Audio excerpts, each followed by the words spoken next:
지금 제가 섬기고 있는 청소년 일부 아이들을 신방을 할 때요, 학교 앞 신방을 하고 있는데요.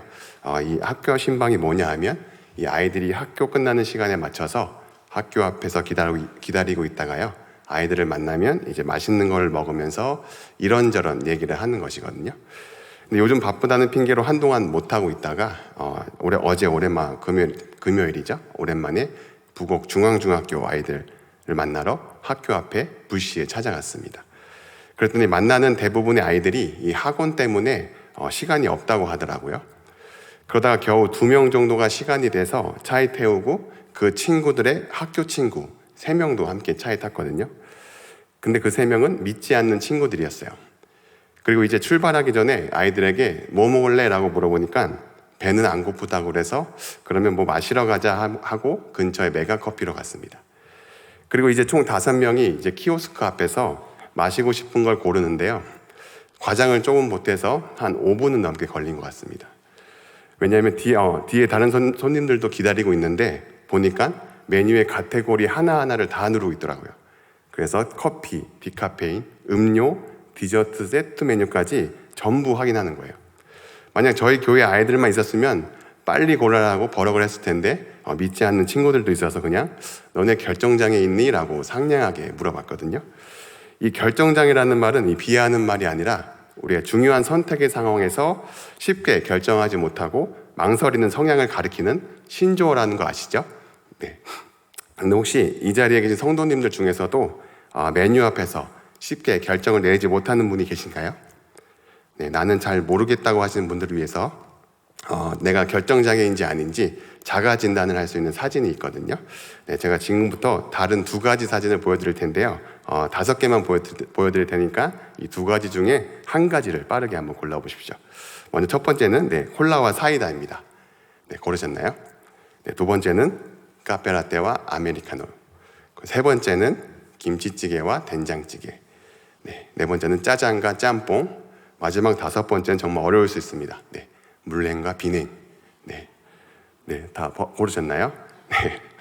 사랑하는 성도 여러분 어떠십니까? 네, 2가지 그중에 고민 없이 한 가지를 고르셨나요? 네, 혹시 방금 뭘 고를지 몰라서 주님 오늘 저녁 메뉴는 짜장입니까? 짬뽕입니까? 라고 기도하신 분은 안 계시겠죠. 오늘이 아무리 금야심야 기도회라고 해도 이런 걸로 기도하는 분은 안 계실 거예요. 왜냐하면 우리가 하나님께 묻지 않고 이 메뉴를 골랐다고 해서 하나님이 화내시거나 우리를 심판하시는 건 아니기 때문이죠. 그런데도 우리는 왜 이렇게 음식 메뉴 하나 고르는데도 쉽게 결정을 내리지 못하는 것일까요? 그 이유는 잘못 선택을 해서 후회할까 봐 망설여지기 때문이에요. 그래서 우리는 자주 결정을 하고 나서도 차라리 다른 거 시킬 걸 하면서 마음이 불편해지잖아요.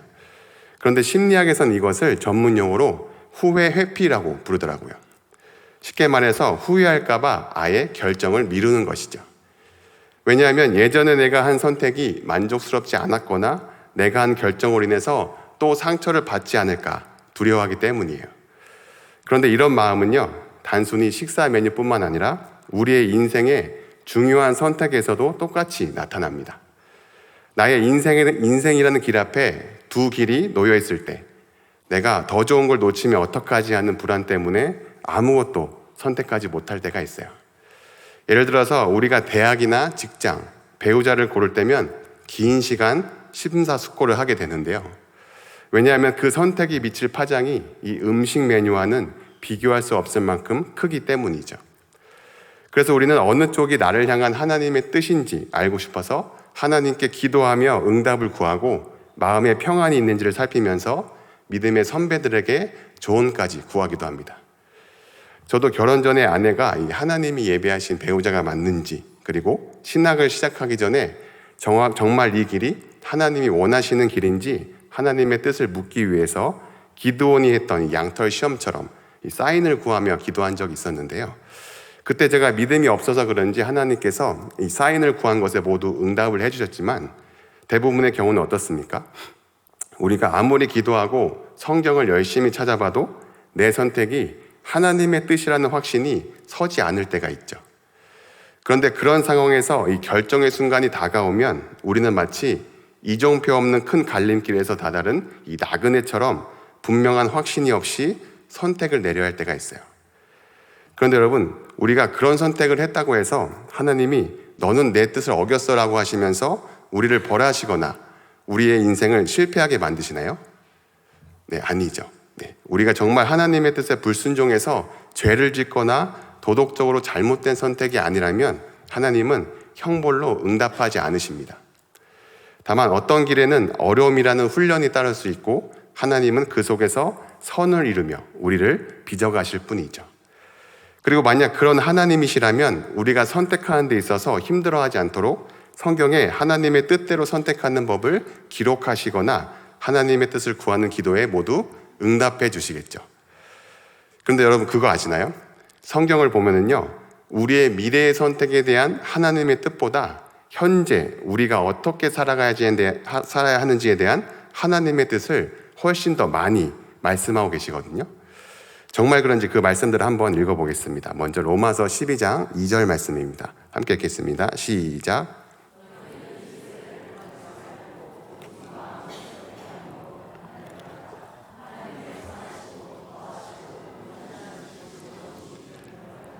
아멘. 그리고 데살로니가 전서 4장 3절에서 6절 말씀인데요. 우리말 성경 버전으로 읽어보겠습니다. 시작.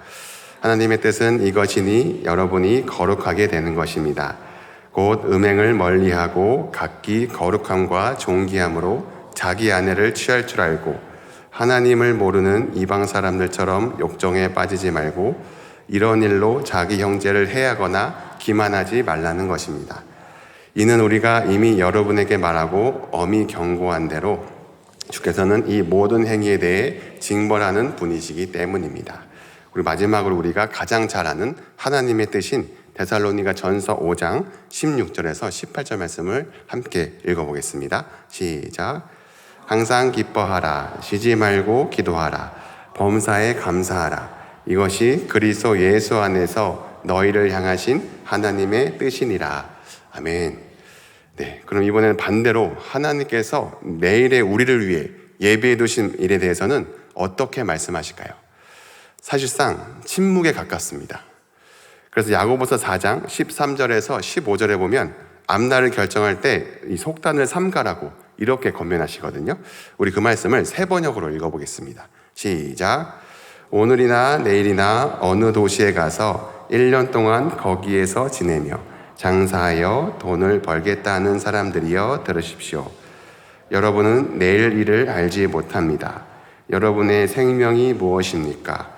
여러분은 잠깐 나타났다가 사라져 버리는 안개에 지나지 않습니다. 도리어 여러분은 이렇게 말할 것입니다. 주님께서 원하시면 우리가 살 것이고 또 이리나 저런 일을 할 것이라. 아멘. 네, 사랑하는 성도 여러분, 이 말씀을 통해서 우리가 알 수 있는 것은 무엇입니까? 바로 하나님은 우리가 내일 무슨 일이 일어날지 어떤 길을 선택할지 미리 다 알도록 하시기보다 오늘 하나님의 뜻에 순종하여 살아가기를 원하신다는 겁니다. 그런데 우리는 현재 주어진 삶에서 하나님의 뜻에 순종하기보다 이 미래의 내 선택이 잘못된다면 어떻게 될까? 마치 한번 잘못 선택하면 내 인생을 향한 하나님의 뜻을 영영 놓칠 것처럼 불안해하며 하나님의 뜻을 구하곤 하죠.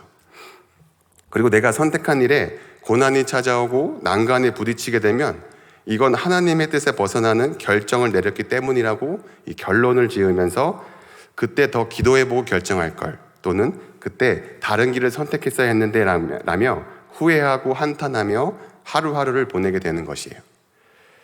구약에서 출애굽한 이스라엘 백성들을 보세요. 분명히 하나님께서 그들을 홍해까지 가르시면서 애굽에서 구원해 내셨고 약속의 땅으로 인도하고 계셨지만 광야에서 어려움이 다가오자 뭐라고 한탄합니까? 출애굽기 16장 2절에서 3절 말씀을 함께 읽어볼까요? 시작. 이스라엘 자손 온 회중이 그 광야에서 모세와 아론을 원망하여 이스라엘 자손이 그들에게 이르되 우리가 애굽 땅에서 고기 가마 곁에 앉아 있던 때와 떡을 배불리 먹던 때 여호와의 손에 주었더라면 좋았을 것을 너희가 이 광야로 우리를 인도해내어 이 온 회중이 줄여 죽게 하는도다. 아멘. 네, 이스라엘 백성들도 이 고난이 다가오자 우리가 여기까지 온 것이 잘못된 결정은 아니었는지, 또 하나님께서 정말 우리를 인도하고 계신 게 맞는 건지 의심하며 후회를 했죠. 그런데 여러분, 내 선택의 결과에 이 고난이 온다고 해서 하나님의 뜻이 아닐까요? 만약 그렇다면 예수님의 삶은 뭐라고 설명할 수 있을까요? 예수님은 하나님의 뜻 안에서 완전히 순종하신 분이셨는데도 그분의 삶은 순탄하지 않았습니다. 태어나실 때부터 이 헤롯의 위험 때문에 가족이 함께 애굽으로 피신해야 했고, 또 공생애 동안 끊임없이 비난받고 오해를 받으셨어요. 그리고 무엇보다 그 순종의 길의 끝은 십자가였죠. 그런데 복음서를 잘 보면 예수님이 하나님의 뜻을 찾으려고 고뇌하신 모습이 있었나요? 네, 전혀 없었습니다. 예수님은 그 많은 고난 가운데서도 이게 정말 하나님의 뜻입니까? 어떻게 하면 하나님의 뜻을 알 수 있습니까? 라며 하나님의 뜻을 찾으려고 고뇌하지 않으시고 오히려 하나님의 뜻대로 살기 위해 고뇌하셨어요. 그래서 십자가 죽음을 앞두고 겟세마네 동산에서 이렇게 기도하셨죠. 마태복음 26장에 내 아버지여 만일 할만하시거든 이 잔을 내게서 지나가게 하옵소서. 그러나 나의 원대로 마옵시고 아버지의 원대로 하옵소서. 그리고 결국 십자가에 죽기까지 순종하심으로 우리를 향한 하나님의 뜻이 무엇인지를 온 세상에 드러내셨습니다. 그럼 여기서 이런 질문을 하신 분이 계실 거예요. 예수님은 하나님의 아들이셨으니까 하나님의 뜻을 분명히 알고 계셔서 순종한 것 아닌가요? 네, 맞습니다. 예수님은 하나님의 아들이셨기 때문에 하나님의 뜻을 제대로 알고 계셨어요. 그런데 중요한 것은요, 예수님은 단지 본인만 하나님의 뜻을 알고 순종하신 것이 아니라 제자들과 우리도 그렇게 살도록 하나님의 뜻을 가르쳐 주셨다는 거예요. 그리고 예수님의 그 가르침이 바로 마태복음 5장과 7장에 나오는 산상수훈인데요. 그 중에서도 오늘 우리가 읽은 본문인 이 마태복음 6장 33절은 이 산상수훈의 한가운데 아주 중요한 자리에 선포된 말씀입니다. 우리가 너무나도 잘 알고 있는 말씀이기도 하죠. 그럼 오늘 본문 말씀 다시 한번 읽어볼까요? 시작. 그런즉 너희는 먼저 그의 나라와 그의 의를 구하라. 그리하면 이 모든 것을 너희에게 더하시리라. 아멘.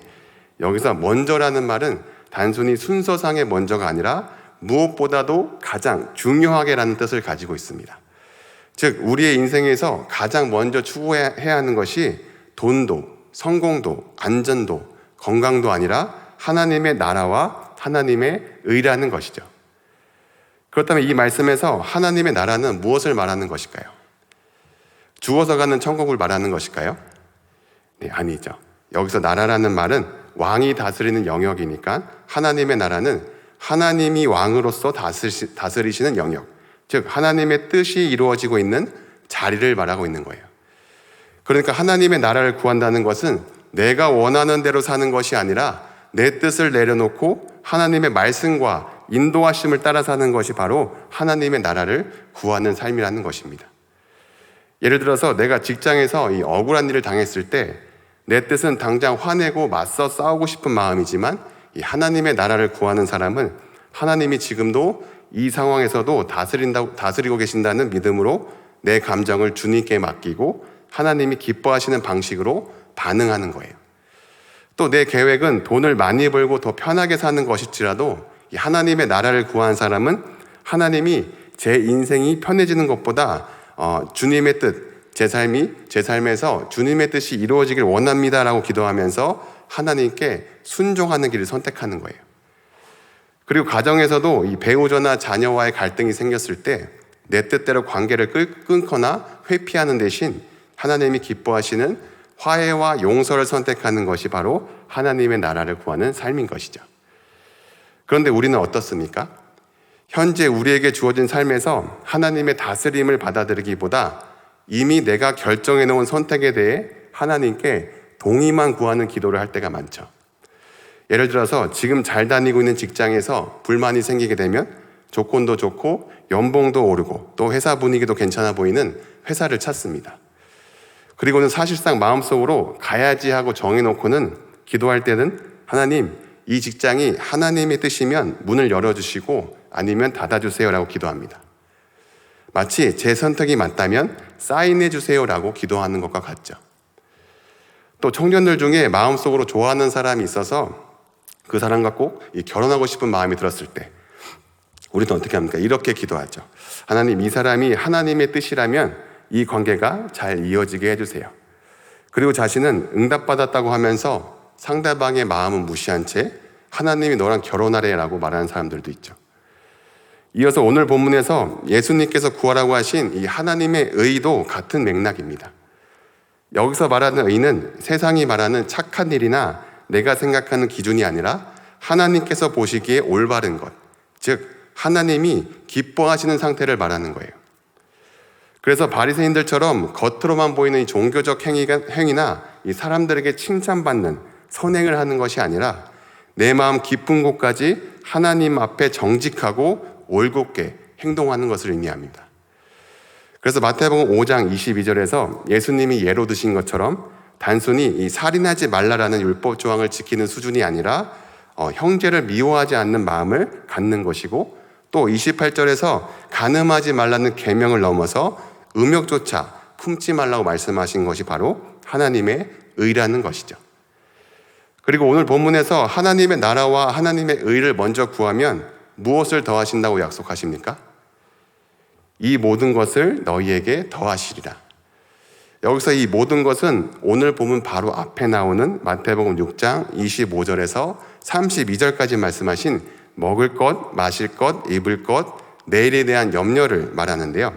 한마디로 우리 생존을 위해 반드시 필요하다고 생각하는 것들이죠. 그리고 이 모든 것들을 더하시리라 해서 더하시리라는 것은 미래형으로 쓰였거든요. 그러니까 예수님은 그런 것들도 중요하지만 너희의 가장 첫 번째 우선순위는 하나님의 나라와 의가 되어야 한다. 그러면 그 외의 것들은 하나님께서 책임지고 채우실 것이다 라고 말씀하시는 거예요. 즉 하나님이 우리의 필요를 책임지신다는 약속이시죠. 그런데 만약 우리의 필요를 염려해서 그것들을 최우선으로 뒤쫓는다면 그것은 어떻게 될까요? 우리가 어떤 사람이 될까요? 바로 이방인들이 구하는 것이라고까지 말씀하세요. 그런데 여기서 우리가 오해하지 말아야 할 것이 있습니다. 그것은 예수님께서 우리에게 절대로 필요를 구하지 말라라고 말씀하신 건 아니라는 거예요. 우리의 필요를 구하되 다만 그의 나라와 의보다 먼저 구하지 말라는 뜻이죠. 그러니까 하나님의 나라의 다스림과 하나님의 의를 가장 앞자리에 둘 때 하나님께서 이 모든 것, 일용할 필요를 더하신다, 장차 채우신다고 약속하시는 것이죠. 그렇다면 내가 정말 하나님의 나라와 의를 구하는지 어떻게 알 수 있을까요? 세 가지 자기점검 질문을 던져보면 알 수 있는데요. 먼저 첫 번째는 내가 이 기도를 드리는 이유가 나의 편안함 때문인지 아니면 하나님의 뜻을 이루기 위함인지를 점검해 보는 겁니다. 그리고 두 번째는 내 선택이 이루어졌을 때 하나님께 더 영광이 되는지 아니면 나만 만족하는 것인지를 생각해 보는 거예요. 마지막으로 세 번째는 내가 원하는 대로 응답되지 않아도 하나님을 신뢰하고 감사하며 주어진 자리에서 순종할 수 있는가를 보는 겁니다. 이제 지금 우리가 나눈 이 세 가지 점검 질문을 실제 삶에서 경험하고 있는 분의 간증 영상을 보려고 하는데요. 여러분 개그우먼 송은이 씨 아시나요? 네, 송은이 씨가 크리스천이라는 사실도 아실 거예요. 그런데 송은이 씨가 10년 전에 이 비보라는 콘텐츠 회사를 만들어서 기획사 사장으로 활약하고 있는데요. 그 회사를 이제 하나님의 나라와 의를 구하며 운영하는 과정에서 겪게 된 경험을 인터뷰로 얘기한 내용인데요. 한번 영상을 함께 보시겠습니다. 어떻게 생각한 대로 인생이 잘 가고 있는 것 같으세요?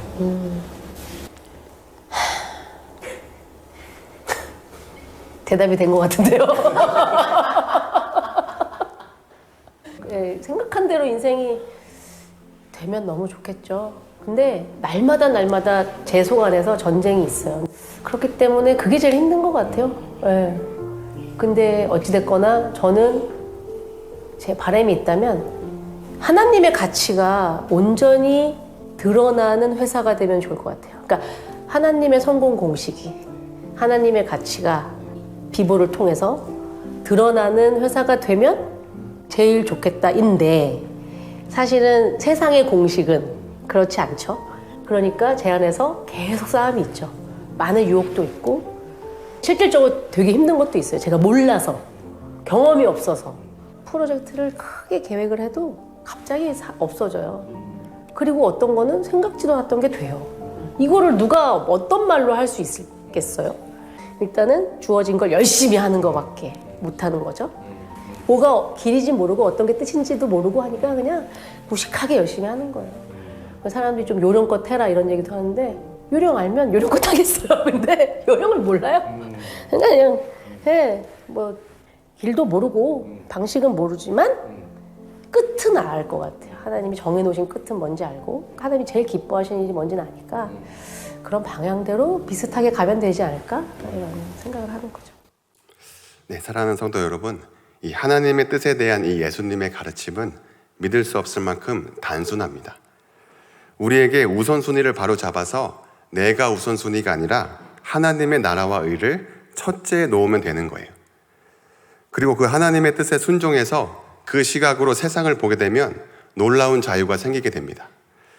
하나님의 나라와 의라는 목적지가 생기게 되면 우리가 취하고 따를 수 있는 길과 방향은 얼마든지 많이 생기는 것이죠. 그래서 오늘 본문 뒤 구절인 34절에서 예수님은 내일을 소유하라고 하지 않고 맡기라고 말씀하시잖아요. 그래서 어떤 길을 선택하든 그 선택이 죄나 불순종이 아니라면 우리는 더 이상 후회할 것을 두려워할 필요가 없습니다. 왜냐하면 내가 하나님을 먼저 구하고 그분의 뜻대로 살고자 한다면 내 선택이 잘못된 것처럼 보여도 하나님은 그 선택조차 선으로 바꿔서 우리의 삶을 인도하시고 결국 하나님의 영광을 이루시기 때문이죠. 그러니 내일을 염려하지 말고 이 오늘 주어진 자리에서 하나님의 나라를 구하며 그분의 의를 선택하며 살아가시길 바랍니다. 그리하여 우리의 삶 가운데 후회 없는 삶, 그리고 하나님이 책임지시는 삶을 경험하게 되시기를 주님의 이름으로 축복합니다.